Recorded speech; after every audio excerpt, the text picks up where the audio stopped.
ચલો ચલો જો હવે દાખલા નંબર 1 બરાબર ભાગીદારીનો વિશેષ પ્રવેશ એક ભાગીદાર પેઢીમાં દર મહિનાની અંતે એક સરખી રકમનો ઉપાડ કરે બરાબર અને કુલ વાર્ષિક ઉપાડ તમને આપ્યો છે કેટલો 12,000 આપ્યો અને ઉપાડના ટકા કેટલા તમને આપ્યા વાર્ષિક બરાબર ને હવે આના માટે બે નિયમો છે જો જ્યારે બી રકમમાં તમને શરૂઆતમાં લખ્યું હોય કે ઉપાડ શેમાં કરે શરૂઆતમાં કરે શેમાં કરે તો તમારે n બરાબર કેટલા લેવાના 78/12 લેવાના બરાબર શરૂઆતમાં કરે ત્યારે અને જો અંતમાં કરે તો બરાબર તો આપણે ચેક કરવાનું છે આ દાખલામાં આપણે અંતમાં કીધું કે શરૂઆતમાં તો આ જો દર મહિનાની ક્યારે અંતમાં કરે છે બરાબર ને તો એના માટે સૂત્ર જોઈ લો જરા કે I બરાબર PRN શું લખવાનું ભાઈ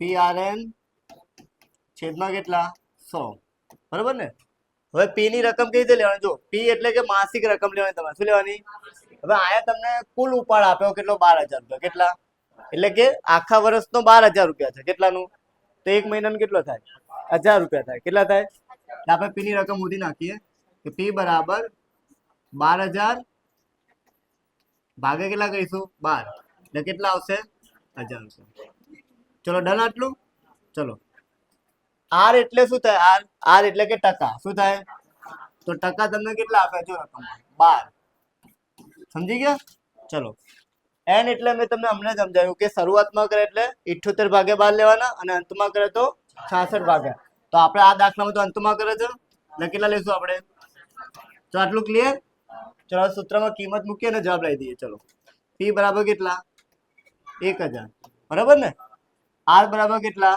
12% n બરાબર કેટલા ભાઈ 66/12 છેદમાં કેટલા મૂકીશું આપણે 100 બરાબર ને તો જો આ બે 0 0 ગયા આ 12 ગયા એટલે વધ્યા કેટલા 10 ગુણ્યા કેટલા 66 તો I બરાબર કેટલો આવશે એટલે ઉપાડ ઉપર વ્યાજ તમારું કેટલો આવ્યો ચલો ક્લિયર બધાને ચલો આગળનો દાખલો જોઈએ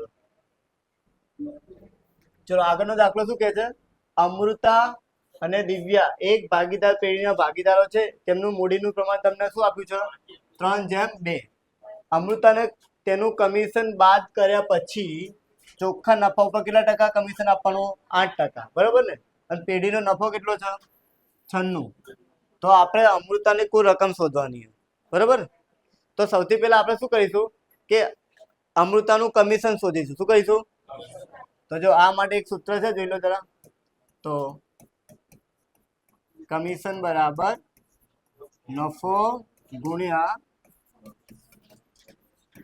કમિશનનો દર છેદમાં શું કરીશું આપણે 100 પ્લસ કમિશન આ સૂત્ર બરાબર ચલો નફો તમને આપ્યો છે કેટલો ભાઈ હા 96,876 ઓકે કમિશનનો દર કેટલો છે 8% બરાબર ને આ લખીશું 100 પ્લસ કેટલા 8 તો કરીએ આપણે 96,876 ગુણ્યા 8 આ બંનેનું ટોટલ કરવાનું શું કરવાનું એટલે 100 પ્લસ 8 એટલે કેટલા થશે 8 ચલો જવાબ લાવો કેલ્સી માં છે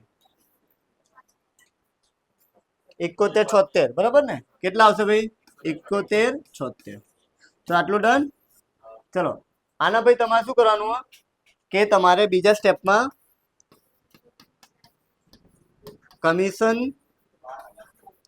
બાદનો નફો શોધવાનો શું કરવાનું કમિશન બાદનો નફો શોધવાનો એમાં શું કરશું આપણે કે જે નફો આપ્યો છે તમને એમાંથી કમિશન શું કરી દેશું માઇનસ એટલે કે 96,876 માઇનસ કેટલા કહીશું કમિશન 7176 કરો કેટલો આવે છે 89,700 ચલો આ નફો તમને મળી ગયો શું કરી ગયો સમજી ગયા હવે આ જે નફો છે ને આપણે આ બંને ભાગીદાર વચ્ચે વેચી નાખીશું શું કહીશું હવે આમાં તમને નફા નુકસાનનું પ્રમાણ આપ્યું નહીં તો આ જે બંને ભાગીદાર છે ને તો આપણે સરખી હિસ્સે લઈ લેવું શું લઈ લેવાનું આપણે કોનું શોધવાનું અમૃતાનું તો જોઈએ અમૃતાનો નફો વધી નાખી પેલા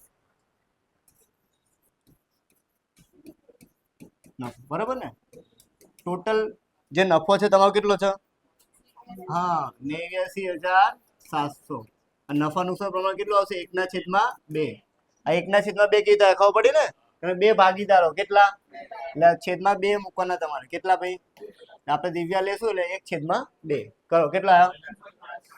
44,850. આ નફો મળ્યો. શું મળ્યો? નફો.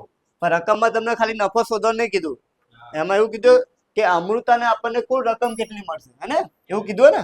તો લખી દઈએ હવે કે અમૃતાની કુલ રકમ. સમજી ગયા? એમાં તમારે પેલા નફો લખવાનું જે અમૃતાનો આવ્યો એ, પ્લસ કમિશન લખવાનું. શું લખવાનું? સમજી ગયા? હા કે ના?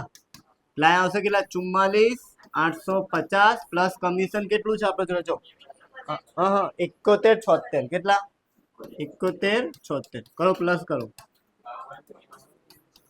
52,026. ઓકે, સમજી ગયા? હવે આજના લેક્ચરમાં બે જ સમ. ઓકે, બીજા આપણે છે ને બીજા વિડીયોમાં શીખીશું. ઓકે.